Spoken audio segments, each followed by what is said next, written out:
Hi everyone.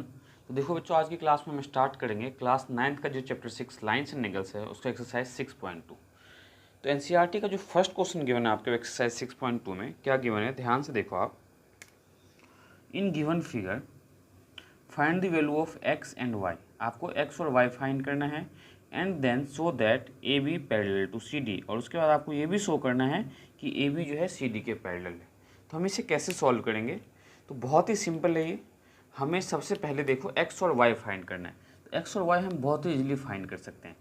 ये एक straight line है और ये आपका 50 डिग्री एंगल और ये आपका एक्स, दोनों का सम आप 180 के इक्वल पुट कर सकते हो। किसके हेल्प से? तो लीनियर पेयर की हेल्प से। तो यहाँ पे लिखो आप 50 degree plus angle x equals to 180 degree. और एक स्ट्रेट लाइन पे अगर ध्यान से देखो तो ये दो ही एंगल है आपका, और इन दोनों का सम कितना होना चाहिए? 180, तो इक्वल्स टू 180 डिग्री। रीज़न क्या देना है आपको? तो लीनियर पेयर। तो यहाँ से हम x फाइंड कर लेंगे। तो x इक्वल्स टू क्या आ जाएगा? 180 डिग्री माइनस 50 डिग्री। तो x आ गया आपके पास 130 डिग्री। तो x जो है आपका कितना है? 130 डिग्री। अब हम क्या फाइंड करेंगे? तो y फाइंड करेंगे। और y फाइंड करने के लिए सबसे इजी मेथड, ये लाइन और ये लाइन एक दूसरे को इंटरसेक्ट कर रहा है, और जब इंटरसेक्ट कर रहे तो ये वर्टिकली ऑपोजिट एंगल इक्वल्स होंगे। तो यहाँ पे हम लिख सकते हैं angle y equals to 130 degree.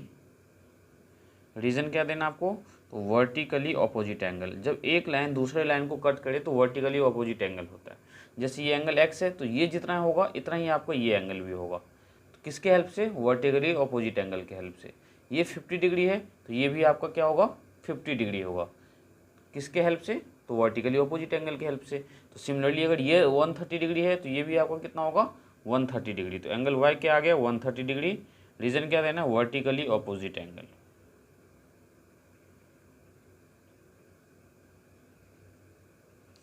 इसके बाद हमें ये प्रूव करना है कि ए बी जो है सी डी के पैरेलल है। तो ये कैसे हम प्रूव करेंगे? तो ध्यान से देखो, अगर आपको कोई लाइन पैरेलल प्रूव करना है तो हमें एक कोई एंगल जो है ये शो करना होगा। जैसे कि हमें पता है दो पैरेलल लाइन के बीच में कॉरस्पॉन्डिंग एंगल्स इक्वल होते हैं, ऑल्टरनेट एंगल आपका इक्वल होता है, और को इंटीरियर एंगल का सम 180 डिग्री होता है। तो इनमें से कोई भी एक रीज़न आप प्रूव कर दो तो आप बोल सकते हो कि ए बी जो है सी डी के पैरेलल है। तो ध्यान से देखो, मैं आपको तीन कंडीशंस बताऊंगा, तीनों में से आप कोई भी एक यूज़ कर सकते हो। ये आपका एंगल एक्स है और ये आपका 130 डिग्री है। और जो मैंने आपको इंट्रोडक्शन वीडियोज़ में बताया था, तो ये एंगल और ये एंगल क्या है? Corresponding angle. तो यहाँ पर आप लिखो angle x equals to 130 degree corresponding angle.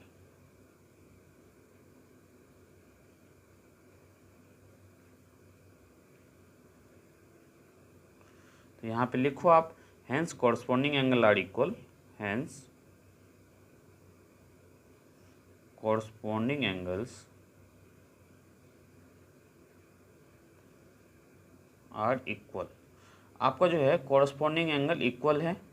सो आप बोल सकते हो कि ए बी जो है किसके पैरेलल होगा? सी डी के। ये है आपका फर्स्ट कंडीशन। या तो आप ये लिखो। सेकंड देखो मैं आपको क्या बताने वाला हूँ। तो सेकंड में मैं लिखता हूँ क्या? ये एंगल x और एंगल y, ये दो पैरेलल लाइन है, पैरेलल लाइन के बीच में ये एंगल और ये एंगल आपका क्या होगा? तो ऑल्टरनेट एंगल। तो हम लिख सकते हैं angle x equals to angle y। तो एंगल x देखो क्या आया था आपका? 130 डिग्री। और एंगल y आपका क्या आया है? तो एंगल y हमने फाइंड किया है, वो भी 130 डिग्री। तो angle x equals to angle y। Reason क्या देना है आपको? Alternate angle.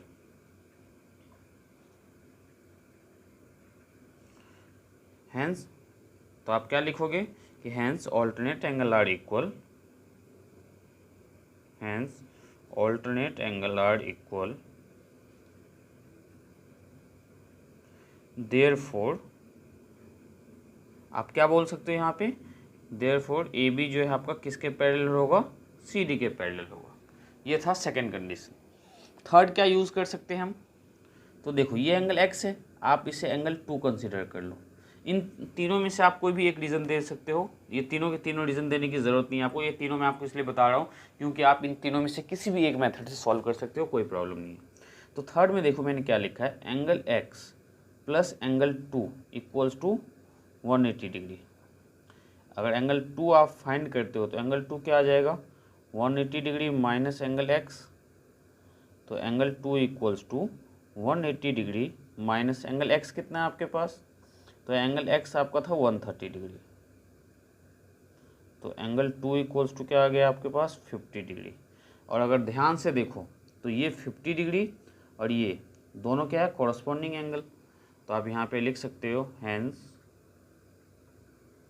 Angle x plus angle 2 equals to 180 degree. तो एंगल x और एंगल 2 जो है कौन सा एंगल है, तो को इंटीरियर एंगल है, और इन दोनों का सम अगर आप देखो तो क्या आएगा, 180 डिग्री आएगा। तो आप लिखोगे कि को इंटीरियर एंगल, को इंटीरियर एंगल। अगर हमारा को इंटीरियर एंगल इक्वल है, इसका मतलब हम बोल सकते हैं कि ए बी जो है आपका पैरेलल टू क्या है, सी डी है। तो तीन कंडीशन मैंने आपको बताया है बेसिकली। अब तीनों कंडीशन में से आप कोई भी एक कंडीशन यूज़ कर सकते हो।